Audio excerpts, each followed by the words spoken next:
Shoots pretty good, don't it?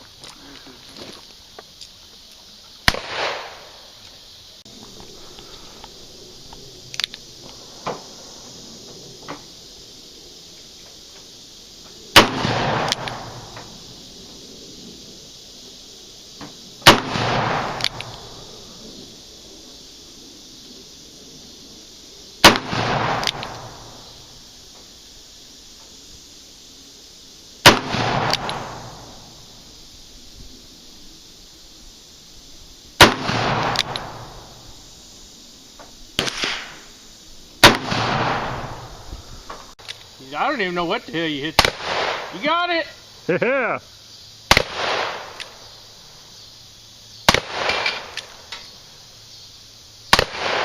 Thought you said you couldn't shoot pistol. That some bitch is not. Well, it's been almost a full year since I last posted anything in terms of guns or knives or anything on my channel here, so sorry for the delay. Had a lot of stuff going on in my life this year. It's not been a great year for me.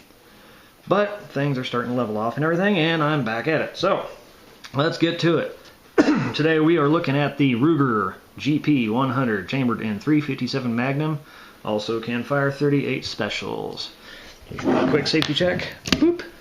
Nothing in the cylinder. That's it. It's a revolver. There's no magazine. Simple, simple, simple. Alright. So, really, this is just a brief review. You can only say so much about a revolver, honestly, in terms of, I mean, it doesn't really apply specifically just to this. It applies to all revolvers. So, in terms of this specific revolver, I've only got just a couple minor little gripes, and they're just petty, really. For one, the 6-inch barrel model, I got this just as a fun range toy, more or less. I mean, maybe as a home defense gun, but I've got other things for that. But the 6-inch model, if you're looking at this as a concealed carry piece, don't get the 6, get the 4, because this is just so much barrel. But again, that's just the model I picked. I like it. It's got a long sight radius, and this thing is ridiculously accurate. I mean, it is way better of a shooter than I am, so which isn't saying much. I'm not that great of a shot, but just being honest. And as far as the cylinder release, it's not bad, it's not ineffective, it's just different. This is Ruger's thing. They like to do this push in to release and then push the cylinder out. That's their thing. They do it on their the SP101, which is another .357 Magnum, looks just like this. It's just got a 5-shot cylinder instead of 6. And also on the Ruger LCR. Same deal. Just push in, push the cylinder out, it opens, there it is. Works just as well. It's just something you have to train with if you're used to Smith Wesson or Colt or whatever you're used to. This is not like them. It's a little different, but it works just as well. So, something to bear in mind. Maybe a minus for some. Doesn't bother me because I've got Rugers. That's just, they make great revolvers. I'm liking them. And the other thing, this is more a gripe about Hogue and not so much Ruger, but this is what came on the revolver. They sell these from the factory with Hogue handle grips on there. This. And I'm hung up on the concealed carry thing. That's just my perspective on handguns in general. But this shape is weird.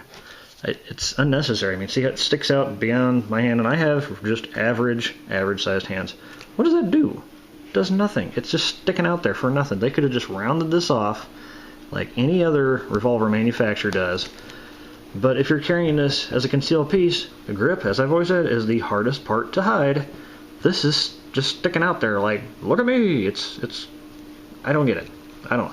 But that's it. I mean, that's the only two things I can really say about this that, you know, were specific to this that were really terrible. Maybe, if it's even worth mentioning, the front sight, see here I got it painted orange. I just did that with a couple paint markers. I went over it with white first, and then I went over it with a fluorescent orange color. From the factory, this is just plain black.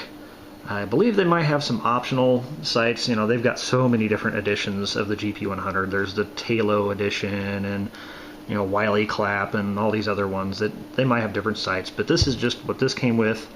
It's a the rear end is a U-shaped sight with a little bit of white in there, pretty similar to Glock. and the front again was just flat black. Well, biggest problem if you're shooting against a black silhouette target or a black circular target, there is no contrast between the front and rear sight. It's just a big black nothing. And all you have is this little white U, so you don't know if you're down, left, right, up, down, whatever. Kind of hard to pick up. But again, just throw a little bit of, heck, you can even use whiteout. Just something to give you some contrast against that front sight. Voila, problem solved. So hardly even worth mentioning, but just, you know, throwing it out there. Other than that, there's really nothing I can say bad about this gun. It's excellent. As far as, you know, revolvers in general, this is just very well made, very tight lockup. Put it in single action, just a tiny hair of wiggle. I mean, it's very, very tight. And you can hear, I mean, just listen to the way this sounds when you lock it up. It's not like a, it doesn't kind of wobble and rattle or nothing. I mean, it sounds like you're closing the door on a tiny little bank vault. I mean, it's just very tightly made, very well done. Over-engineered to heck, which is Ruger's just trademark practically. I mean, look how beefy this frame is. Just this giant slab of freaking steel. This thing will handle anything in 357 Magnum that you can put through it. I mean, I have got a set of, I think it's Israeli something or other. It's 170 grain plus P 357 Magnum loads I fired through this. And it handles them just like nothing. I mean, they're louder than heck. And yeah, it's got some recoil, but I mean, the size of this thing, the way it's built, it's so solid, so secure. And this grip, I mean, it does feel nice. And don't get me wrong, this Hogue grip I was griping about, it does fit the hand very nice, and it does soak up that recoil along with this massive, heavy weight. You know, the 6-inch barrel and everything. This is probably over 50 ounces, I'm sure. I never actually weighed this one. But, you know, the biggest load I could find, and it doesn't hurt your hand. And you'll feel it. It definitely has some muzzle rise to it, but not uncontrollable. You know, it's just really loud and got a heck of a flash and fun as heck to shoot. So, I mean, anything beyond that though is just the only drawbacks would be nothing specific to this gun. They would simply be revolvers in general. And the biggest, of course, you know, if you're looking at it from concealed carry perspective, for the size that this is and how heavy it is, you're really not getting a whole lot. Yeah, you're shooting a really powerful cartridge. You get 357 Magnum. This is Critical Defense by Hornady. Or you can put 38 Special Plus P, Spirit Gold Dot is what this one is. Both very effective loads, but you're getting 6 shots. That's it. Nothing else. 6 shots. Reloads on this, they're not bad, I would say, compared to some others. You got plenty of clearance between the cylinder and the grip, so you can get a speed loader and they're real easy, which is why a lot of people use these for competition guns. If you're doing any kind of IDPA kind of shooting, things like that. Good for that. You can drop speed loaders in there or speed strips if you use it for concealed carry. So it's not that, but it's very slow and awkward compared to a semi-automatic. I mean, let's just face it, this is old technology, and you can get good at it. You can reload fast with a revolver, but you really, it's got a huge training issue with it. I mean, you have to really practice with this. This has to be like the only gun or kind of gun you fire for the most part to really get good enough to do this at under stress.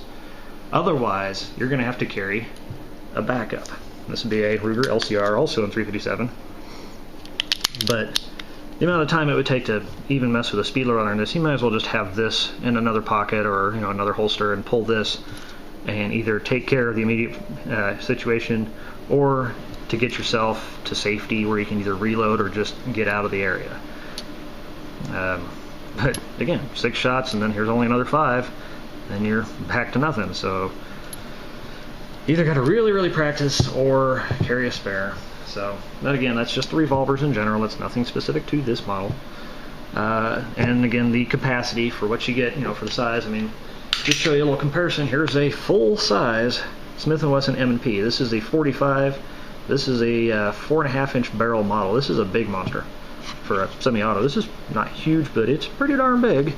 And that thing just about dwarfs this. I mean, for the size of the 6-inch, of course, in particular, 6-inch barrel versus 4.5, obviously you're going to have a longer barrel, longer overall everything.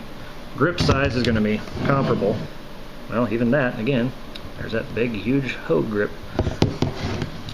And the width, not that big a difference, really. Actually, in some ways, this is a little thinner because the only thick part's a cylinder. But you're only getting 6 shots at this. And this is kind of a medium capacity 45. This is 10 rounds in the magazine plus 1 in the cylinder. 11 rounds of 45 ACP, which is nothing to sneeze at. And, you know, you look at a Glock 21, they carry, what, 12, 13 or so. And there's other ones that carry even more than that. So, I mean, for the size, you can cram a heck of a lot more in this, and you have fast reload. Just drop the mag, slap in another one, rack, you're good to go. This, you have to pop out, eject your empties, hope they all clear, then get your other, you know, speed loader out, drop it in there, click it out, then get back on. It's I don't know, and you only got 6 more rounds. So again, that's just a revolver versus semi-auto thing. Just nothing against this specific make model. That's just the nature of the beast.